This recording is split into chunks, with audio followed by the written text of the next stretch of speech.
Welcome to Missing the Mark, where we look for meaning in strange places. I'm Christopher. I'd like to talk about the subject of hypocrisy. To some degree religious hypocrisy, but really hypocrisy more generally. But I want to start with religious hypocrisy because a common complaint one hears from atheists, especially if you're Christian, is that a lot of the people who claim to believe this stuff don't seem to actually believe it. They don't seem to really believe it. You go into a church and people are acting just like they do anywhere else. Believers don't seem to act that differently from non-believers, and so on. There are a lot of variants on this. Now, there are a few asterisks you do have to throw on that. People's impressions of how another person acts are, well, highly questionable. The second thing is you can't really easily judge how they would be acting otherwise from just how they're acting at the moment.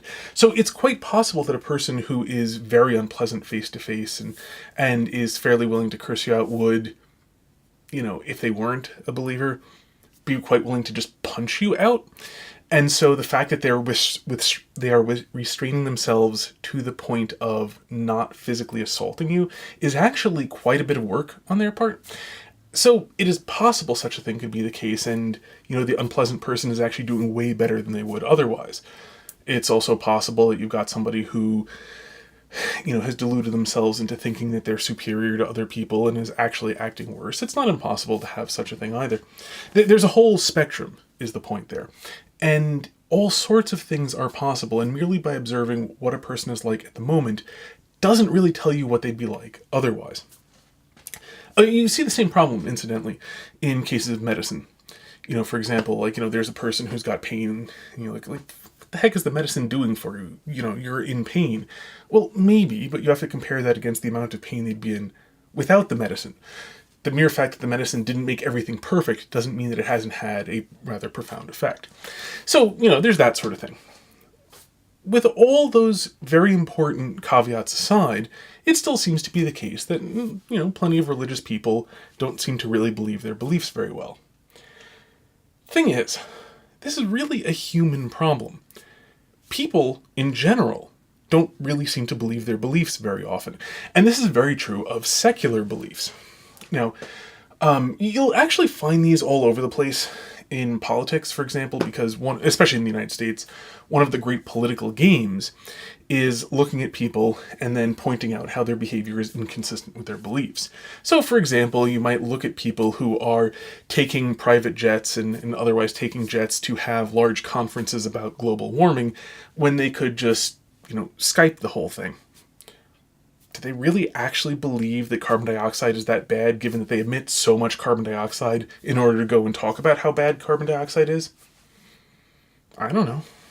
I mean, maybe they do, maybe they don't. Maybe this hasn't occurred to them. Maybe they figured that being in person is just so incredibly, astonishingly important to the future of a carbon dioxide restriction that you have to emit this carbon dioxide now to drastically reduce it in the future. Maybe they are complete hypocrites who are just enjoying a vacation on somebody else's dime. Different people probably fall into different ranges on that spectrum, depending on how cynical you are, is, where you expect most of them to fall. The particulars are not about carbon dioxide or global warming, but simply, here's an example of an entirely secular case where plenty of people don't seem from the outside to actually believe their beliefs. You can actually find a lot of examples of this. I don't want to belabor the point, but you'll find this even in very, very practical things. Very, very practical things. In point of fact, I want to stay away a little bit from the controversial things. There are all sorts of things one could get into about evolution and distinct subgroups, distinct populations over time, and divergent changes and so on that are a priori ruled impossible. But I don't want to get into that stuff. I mean, you can look for it and it's all applicable. Consider simple things, really simple things. For example, diet. A person thinks I shouldn't eat lots of sugar and I should get exercise. So diet and exercise, Well, what does a person who believes that they shouldn't eat lots of sugar, they shouldn't eat empty calories, whether they want to go low fat or low carb or paleo or whatever, any of these, sort of beliefs about diet. Virtually everybody agrees you shouldn't have a heavily candy bar-based diet. Candy bar and sodas, say. And yet people who know this do. They drink sodas. They eat candy bars. They don't exercise, even though they believe that all these things would be better than doing the opposite. How much do they actually believe this? I mean, in one sense, they clearly do. In another sense, like, well, they don't really act in accordance with it, so do they really believe it? It's an interesting question. I mean, you get the same thing putting on sunscreen, for those of us who have an easy time sunburning. And I, unfortunately, tend to, like, towards the beginning of the summer, as I get tanner over time. My Greek heritage eventually helps me out. But, if you can sunburn while there's putting on sunscreen, that would be very helpful. And everybody knows this. I mean, I don't think there's anybody who doesn't believe that a person who doesn't produce much melanin in their skin would not be helped out from sunburning by putting sunscreen on. Pretty much universal. I mean, I don't think you're going to have any disagreement about this. And yet you get lots of people who, well, I'm going to be out in the sun. Yeah, whatever. And yet they do it. Despite the fact that this directly contradicts what they know to be true, they still do it anyway. Sometimes you'll even find them telling themselves, it's not really that important. I'm not, really that prone to sunburn, even though they know for a fact that they are. Light-skinned people can do this. Super light-skinned people tend not to because they burn so quickly. They just know they have to. It's the more intermediate people who sort of can lie to themselves and fudge around with the particulars. And in these things, in these very common everyday examples, how much should a person have to drink, for example? Alcohol. How much alcohol should a person have to drink? Again, another one of those, like, well, 1 or 2 drinks, the ounces of ethanol. I think that's equivalent in Europe, I think, or at least in England, I think people tend to use units of alcohol to measure roughly, I think, the same thing. That, 1 or 2 is just fine, 3, 4 is pushing it, 5, 6 is starting to really get into a very iffy idea in a short span of time. And yet people will, despite the fact that they entirely know this, they'll go and do it anyway. And they will tell themselves as they're doing it that it's actually not a problem, despite the fact that this directly contradicts what they, know to be true. And in all of these cases, whether you're talking about diet and exercise, whether you're talking about alcohol consumption, whether you're talking about protecting yourself from sunscreen, whether you're talking about, people who speed on the highway and whether or not they'll get caught, all sorts of things.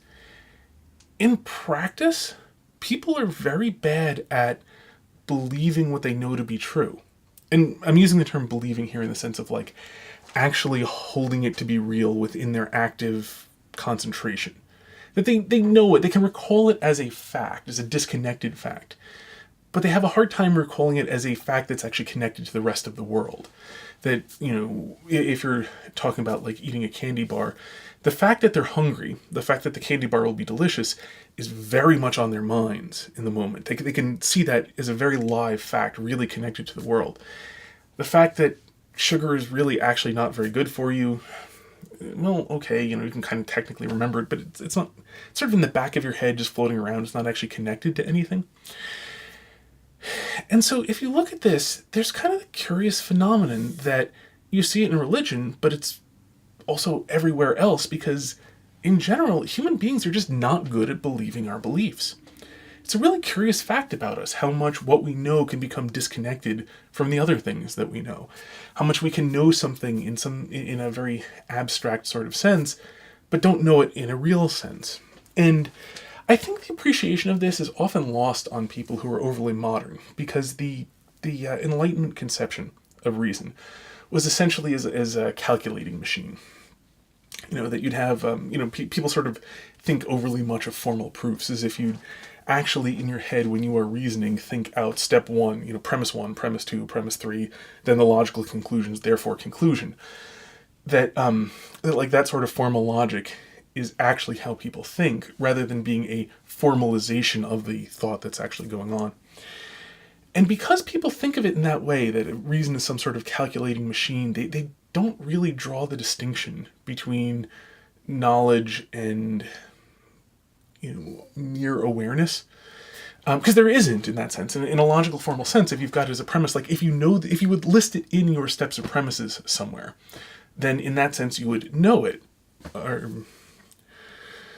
you need really big scare quotes, depending on which sort of knowledge you're talking about. I don't want to get into the Kantian epistemology thing. So, but in that sense, you would know it because you'd put it down. Like if you were asked it, you could give the answer. You could give the correct answer on a true-false test. You could give the correct answer on an open book test, even. You could speak the correct answer. But that's not the same thing as knowing it in the full sense of your thinking actually taking it into account. Your thinking actually being based on it in the moment. And this really leads to, I think, a lot of ignorance about the fact that human beings are simply inconsistent over time. That our attention doesn't comprehend all of it. Our attention doesn't encompass all of the things that we know. It encompasses only part of it. This also, I think, often leads people. You see this especially among atheists who try to claim that a lack of belief in God is just this completely free-floating, technically non-proposition, but the God not existing really is this like free-floating proposition that has nothing to do with anything.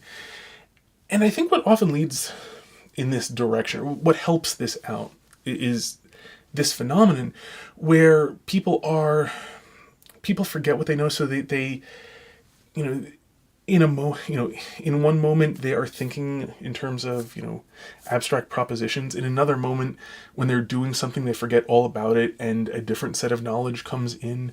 Things like human beings, frankly, even just being, coherent entities, which if there's nothing outside of time to cohere, if there's no soul, there's no coherent person within this. So anyhow, I don't want to go down that rabbit hole. There's sort of a lot there, but I think there's something to look at there in terms of how do people come up with this idea that this is, that ideas can be completely free floating with no implications to them. So anyway, that's really what I wanted to talk about, was that human beings are just really, really bad at believing our own beliefs, secular and religious alike. And it's a really curious fact of human psychology. It's a very well-known one. I mean, to some degree, it's one of the big things that religion constantly struggles against. In point of fact, this is one of the, there are a bunch, but one of the reasons why we have, for example, repeated services where we go and read the same things over and over again. An atheist friend of mine, long-term friend, been friends for like 20 years, complained about this, that church is repetitive. And it really misses out on the fact that human beings are really bad at knowing what we know, and so we need to refresh ourselves. We need to make things fresh again. We need to remind ourselves of what it is that we actually know. Because we don't exactly forget. We just remember it without knowing it, in a sense.